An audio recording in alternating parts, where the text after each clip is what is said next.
श्री गुरु चरण सरोज रज निज मन मुकुरो सुधारे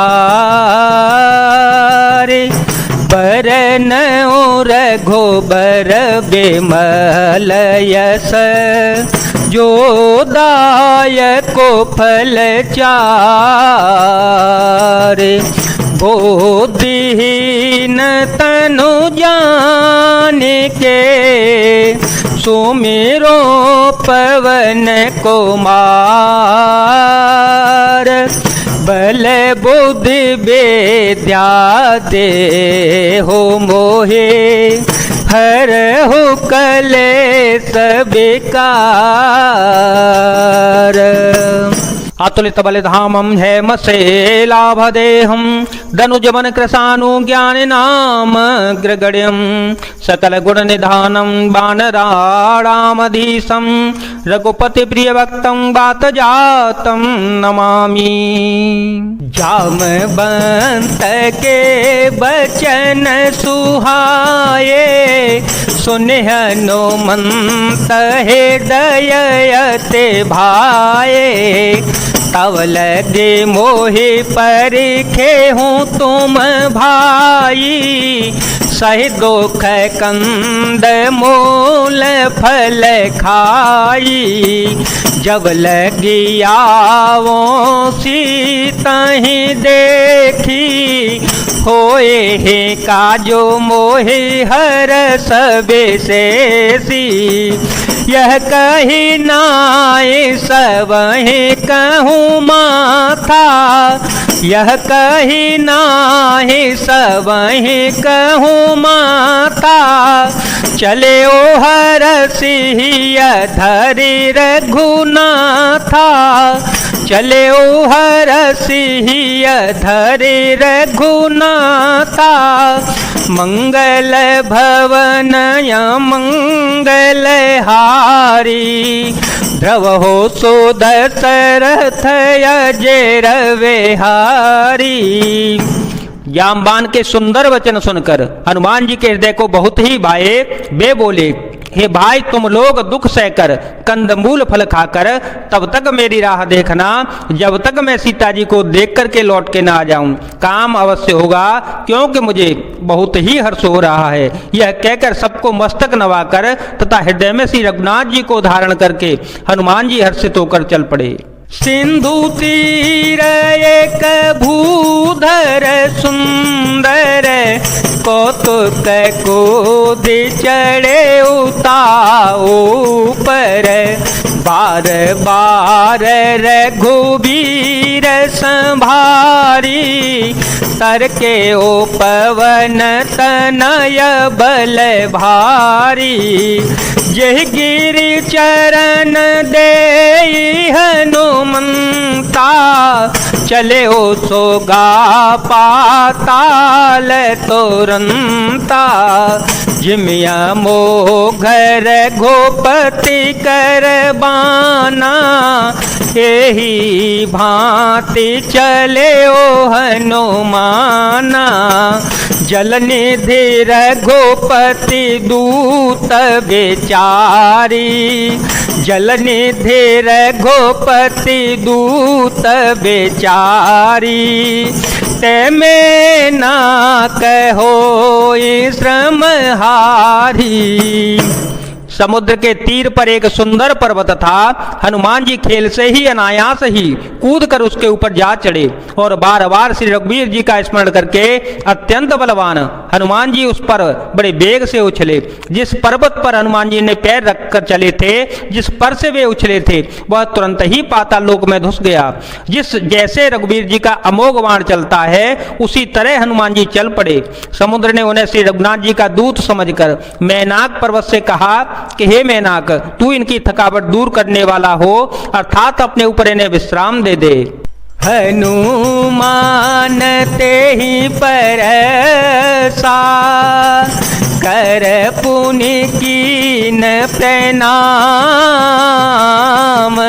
राम काजो के ने बेनो मोहि कहाँ विश्राम। हनुमान जी ने उसे हाथ से छू दिया, फिर प्रणाम करके कहा, भाई श्री राम जी का काम किए बिना मुझे विश्राम कहाँ है। जात पवन सुत देव देखा, जाने कहो बल बुद्धि विशेषा। सुरसा नाम अहिन के माता, पठियहि आए कही ते बाता। आजो सोरह मोहि दीन आहारा, आजो सोरह मोहि दीन आहारा। सुनत वचन कह पवन कुमारा, राम काजू करे फिर में आवो।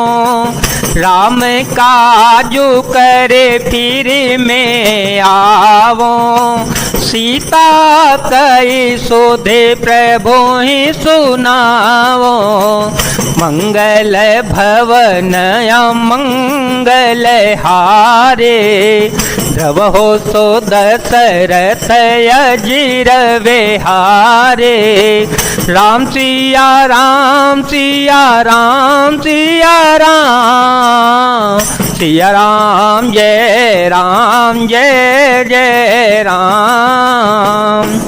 देवताओं ने पवन पुत्र हनुमान जी को जाते हुए देखा। उनकी विशेष बल बुद्धि को जानने के लिए परीक्षार्थ उन्होंने सुरसा नामक सर्पों की माता को भेजा। उसने आकर हनुमान जी से यह बात कही, आज देवताओं ने मुझे भोजन दिया है। यह वचन सुनकर पवन पुत्र हनुमान जी ने कहा, श्री राम जी का कार्य करके मैं लौटाऊं और सीता जी की खबर प्रभु को सुना दूं।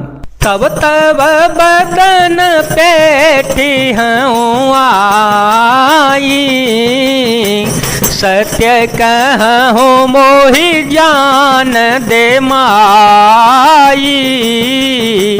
कवने उजतन दे हैं जाना, ग्रस से न मोहि कहे ओ हनुमाना। जो जन भरे ते बदनो पसारा, कपितनु की न दो गुण बेसारा। सोर है जो जन मुख ते ठयो, तुरत पवन सुत बत्तीस भयो। जस जस सूर सा बदनो बढ़ावा, तासो दोन कपि रूप देखावा। सतजो जन ते आनन कीना, अति लघु रूप पवन सुत लीना। राम सिया राम सिया राम सिया राम, सिया राम जय जय राम। तब मैं आकर तुम्हारे मुंह में घुस जाऊंगा, तुम मुझे खा लेना। हे माता, मैं सत्य कहता हूँ, अभी मुझे जाने दे। जब किसी भी उपाय से उसने जाने नहीं दिया, तब हनुमान जी ने कहा, तो फिर मुझे खा न ले। उसने योजन भर 400 कोस में मुंह फैलाया। तब हनुमान जी ने अपने शरीर को उससे दूना बढ़ा लिया। उसने 16 योजन का मुख किया। हनुमान जी तुरंत ही 32 योजन के हो गए। जैसे जैसे सुरसा मुख का विस्तार बढ़ाती गई, हनुमान जी उसका दूना रूप दिखलाते गए। उसने 100 योजन 400 कोस का मुख किया। तब हनुमान जी ने बहुत ही छोटा रूप धारण कर लिया। बदन पैठी पुनि बाहेर आवा, मांगा विदाता ऐसे रोनावा। मोहे सोरह जे लागे पठावा, बुद्धि बल मर मुतोर में पावा। मंगल भवनया मंगलहारी द्रवहो सुदशरथ अजिर विहारी।